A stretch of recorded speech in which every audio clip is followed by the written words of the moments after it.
নমস্কার, কেমন আছো সবাই? আশা করছি সবাই ভালো আছো আর আমিও বেশ ভালো আছি। আমি রিমি। আজকে আমার আরও একটি নতুন ব্লগে তোমাদের সবাইকে অনেক অনেক স্বাগত জানাই। ঘড়ির কাঁটায় এখনও মোটামুটি 7টা মতো বাজে, আর আজকে এখন থেকেই তোমাদেরকে সাথে নিয়ে নতুন আরও একটা ব্লগ শুরু করলাম। আশা করি সম্পূর্ণ ভিডিওটা তোমাদের একটু হলেও ভালো লাগবে। আচ্ছা, অনেক সকাল সকাল উঠে বাসি কাজকর্ম সেরে নিয়েছিলাম, সেগুলো আর কোনো কিছুই তোমাদের সঙ্গে শেয়ার করিনি। তারপর হাতে অনেকটা সময় ছিল, ভাবছিলাম এত সকালে আজ রান্নাও বসাবো না, আবার এত সকালে বাইরের কোনো কাজও নেই, তাহলে কি করি?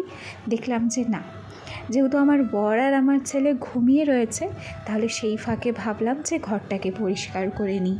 আসলে ঘর, আলনা, জামা কাপড় ঠিকমতো গোছানো না থাকলে শুধুমাত্র আমার নয়, আমার মতো সমস্ত ঘরোয়া বউদের একটা অস্বস্তিতে পড়তে হয়।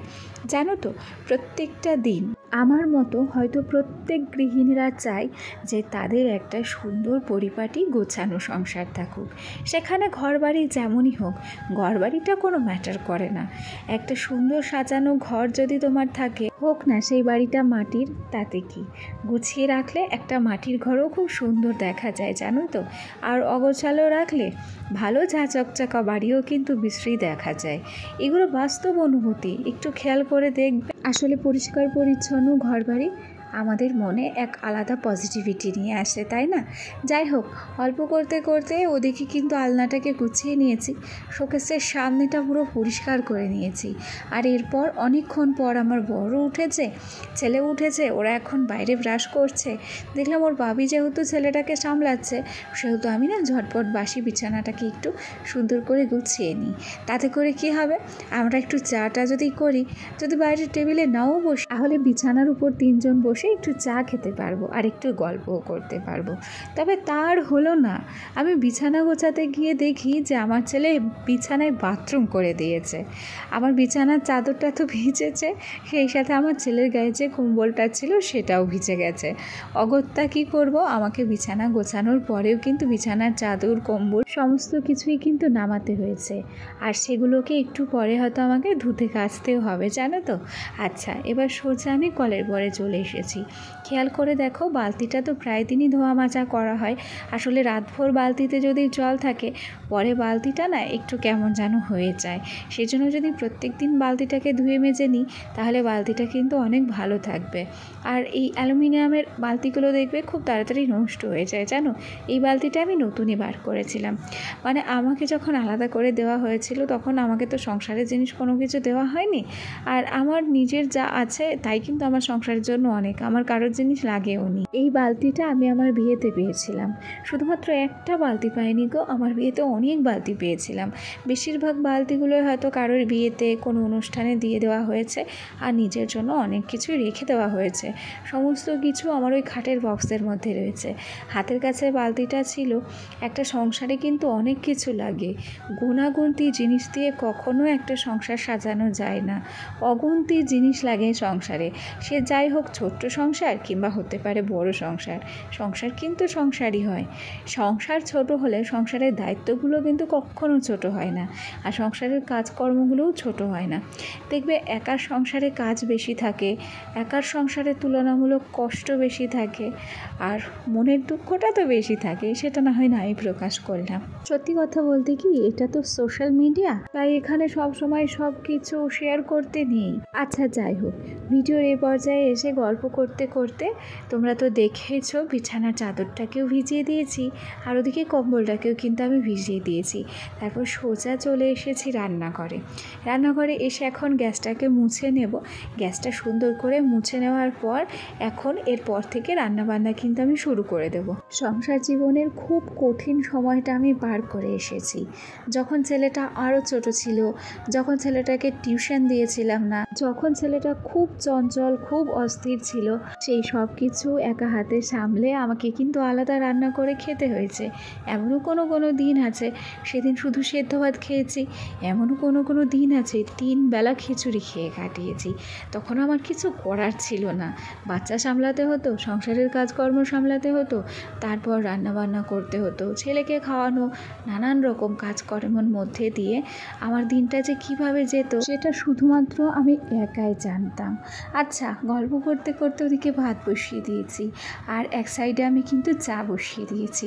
আর চা বসিয়ে দেওয়ার পর চায়ের জারে কিন্তু চা ঢেলে নিলাম।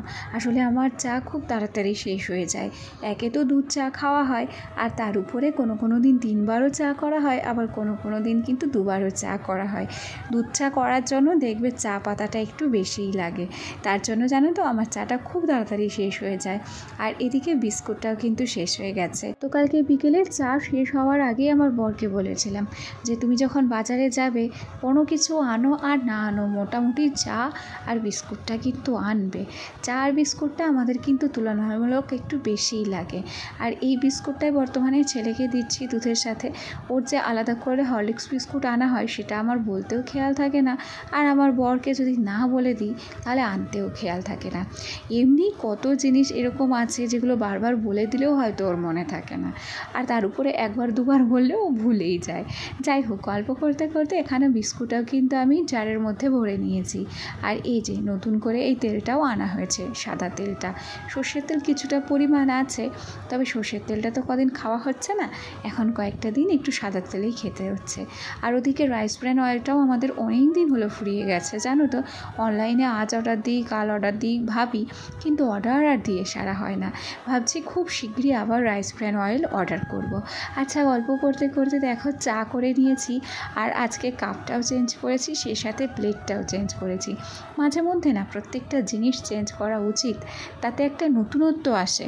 আর সংসারে নতুনত্ব না আসলে দেখবে কাজের আগ্রহ, তারপর এনার্জি আসে না, জানো তো। আচ্ছা, চাটুকু খেয়ে সোজা চলে এসেছি ছাদে। ছাদের পরিবেশটা আমার এতটা ভালো লাগে, তবে কিছু করার নেই, ভালো লাগলেও কিছু করার নেই। সংসারের কাজকর্ম ফেলে তো আর এখানে বসে থাকতে পারবো না। আর আমাকে ছাদে ওঠা দেখলে কোন দিন দেখবো আমার ছেলেও ছাদে উঠে গেছে। আর ছাদের চারিদিক তো ঘেরা নেই, সেজন্য একটা ভয় কিন্তু সবসময় আমাদের মনে থাকে। ভিডিওর এ পর্যায়ে এসে আমি একটা কমেন্টের উত্তর দেব, তবে তার আগে একটা রিকোয়েস্ট তোমাদের কাছে আমার রইল। দেখো, তোমরা কারা কারা আমার সঙ্গে আছো আমি জানি না, তবে এখনও পর্যন্ত যারা আমার ভিডিওটি দেখছো অথচ একটা লাইক করতে ভুলে গেছো, প্লিজ আমার ভিডিওটি ভালো লাগলে একটা লাইক করে দিও। কেন কি জানো তো, তোমাদের ছোট্ট একটা লাইক আর তোমাদের মিষ্টি একটা কমেন্ট আমাকে আরও নতুন বন্ধুদের কাছে পৌঁছাতে সাহায্য করে। আর সত্যি কথা বলতে কি, তোমাদের সহযোগিতা না থাকলে এই কঠিন পথটা কিন্তু এগিয়ে যাওয়া কোনোভাবেই সম্ভব হয় না, জানো তো। সত্যি কথা বলি, সকালবেলা তো তোমরা দেখলে আমার ঘরটা গোছাতে, তার মোটামুটি ঘন্টা 2-3 পর দেখেছো আমার ঘরের অবস্থা। আসলে আমার বর বাড়ি থাকলে ঘরদোর এইরকমই অগোছালো হয়। ওর জামা কাপড় সমস্ত কিছু ছড়িয়ে ছিটিয়ে রাখে, আগে গুছিয়ে রাখতো, তবে এখন বর্তমানে ছড়িয়ে ছিটিয়ে রাখে। সে যে কোন ভাবনা চিন্তায় মজা থাকে আমি জানি না, জানো তো। তবে একটা জিনিস আমি খেয়াল করেছি, আমার বর বাড়ি থাকলে আমার সারাদিনের কাজের প্রেশার দ্বিগুণ নয়, প্রায় 4 গুণ হয়ে যায়। তবুও যতই ব্যস্ত থাকি না কেন, শত ব্যস্ততার মাঝেও চেষ্টা করি নিজের এই ছোট্ট সংসারটিকে, নিজের এই ছোট্ট ঘরটিকে সব সময় পরিষ্কার পরিচ্ছন্ন করে রাখার, সব সময় গুছিয়ে রাখার। আর সব সময় গুছিয়ে রাখলে আমার নিজেরও খুব ভালো লাগে। আচ্ছা, ভিডিওর এই পর্যায়ে এসে সৌমিরূপা আমাকে কমেন্ট করেছিল যে তুমি ব্যাকগ্রাউন্ড মিউজিক কোথা থেকে নাও। তো সৌমিরূপা, তুমি যদি ভিডিওটা দেখো তাহলে আমি তোমায় বলে দিই, সোজা একদম ক্রোম ব্রাউজার থেকে ওয়াইটি স্টুডিও ওপেন করবে এবং সেখানে দেখবে অডিও লাইব্রেরি আছে। সেই অডিও লাইব্রেরিতে প্রচুর পরিমাণে কপিরাইট ফ্রি মিউজিক তুমি পেয়ে যাবে। আর সেখান থেকে তুমি তোমার ইচ্ছা মতো মিউজিকগুলো ডাউনলোড করে নিও। এতে করে তোমার ভিডিওতে তুমি অসংখ্য মিউজিকও যদি ব্যবহার করো তাহলে তোমাকে কিন্তু কখনো কোনো রকম কপিরাইটের সমস্যার সম্মুখীন হতে হবে না। যাই হোক, ভিডিওর এ পর্যায়ে এসে মোটামুটি আমার সমস্ত কাজ কমপ্লিট। আর দেখো তো আমার এই সাজানো গোছানো ঘরটাই বা তোমাদের কেমন লাগলো। আচ্ছা, আজ তবে আসি, কাল আবার দেখা হবে। টাটা সবাই।